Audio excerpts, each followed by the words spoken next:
Forget your flimsy little Bridgerton dramas. What happened in early Ottawa would make Lady Whistledown faint and then demand a reprint. You thought your dating apps were confusing?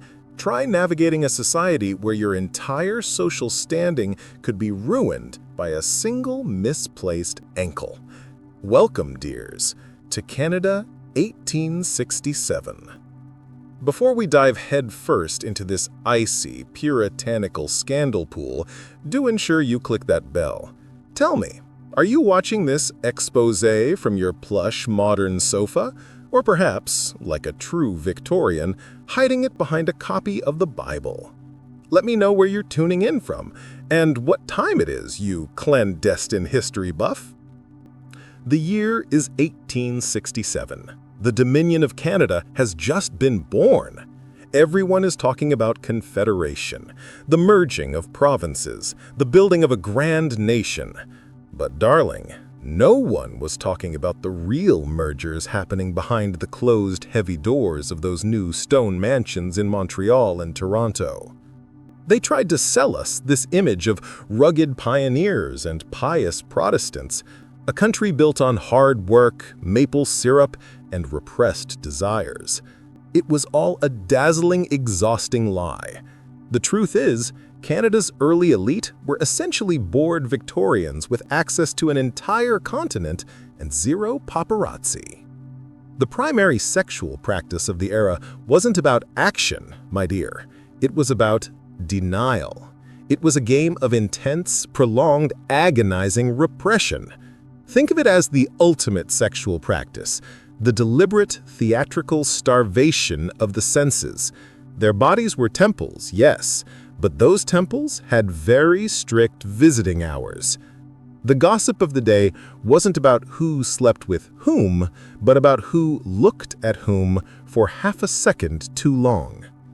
We often talk about the 7 deadly sins, but the Canadian elite added an 8th, the crime of suggestion. You couldn't mention sex, you couldn't discuss it, and heaven forbid you betray any sign of having enjoyed it. The very structure of their dress was a form of architectural suppression.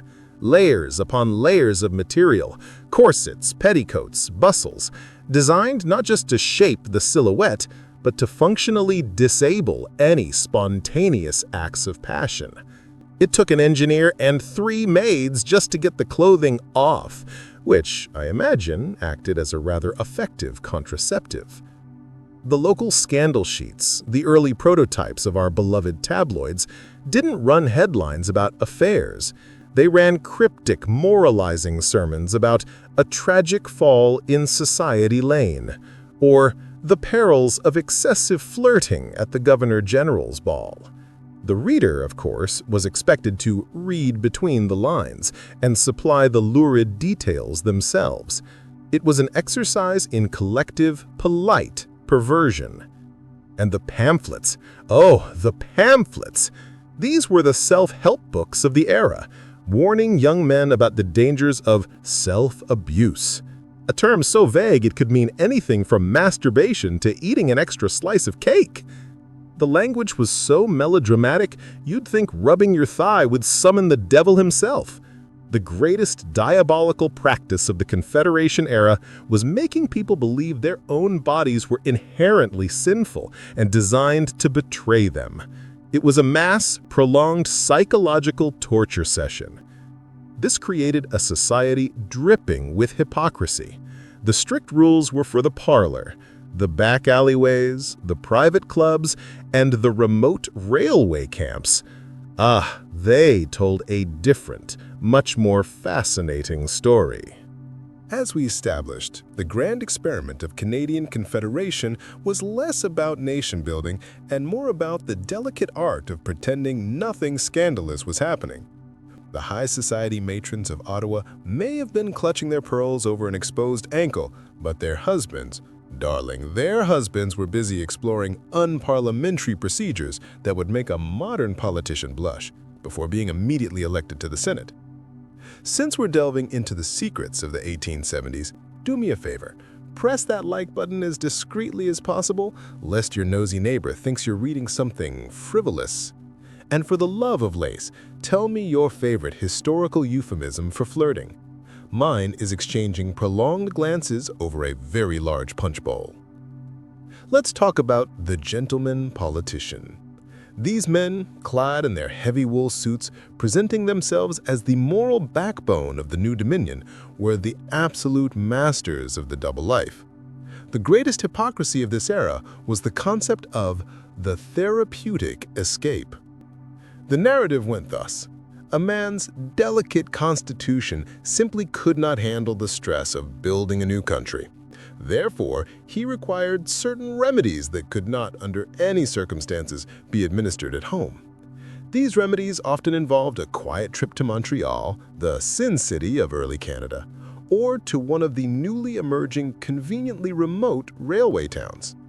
The real diabolical practice here was the commodification of discretion. In Montreal, specifically around the lower St. Lawrence wards, a sophisticated economy of desire emerged. These weren't just common brothels, mind you. These were places that guaranteed silence. A politician could indulge in a scandalous liaison, pay a hefty fee, and return to Ottawa with his virtue entirely intact, thanks to a system built on mutual, profitable concealment. It was the Victorian equivalent of a permanent incognito mode. And speaking of Parliament, let's pivot to the scandalous pamphlets of the 1880s. If you read them closely, they weren't always focused on individual debauchery. They often targeted entire industries, specifically those built by young, isolated, working-class men. The building of the Canadian Pacific Railway was a spectacular feat of engineering, but it was also a massive engine of sexual opportunity and exploitation. Thousands of laborers, cut off from society for months, created an instant demand for temporary service towns. These places were breeding grounds for practices that the respectable society preferred to label as moral decay. But the true scandal lay with the elite supervisors and managers. Their absolute power over wages, food, and employment created situations of extreme coercion, especially against Indigenous women and recent immigrants. Unlike the Montreal politician who paid for discretion, the railway bosses often simply demanded compliance, backed by the threat of destitution in the middle of nowhere. It was a power dynamic so warped, it turns the stomach. The sexual practices weren't necessarily new, but the scale of exploitation fueled by the isolation of the Canadian frontier was terrifying.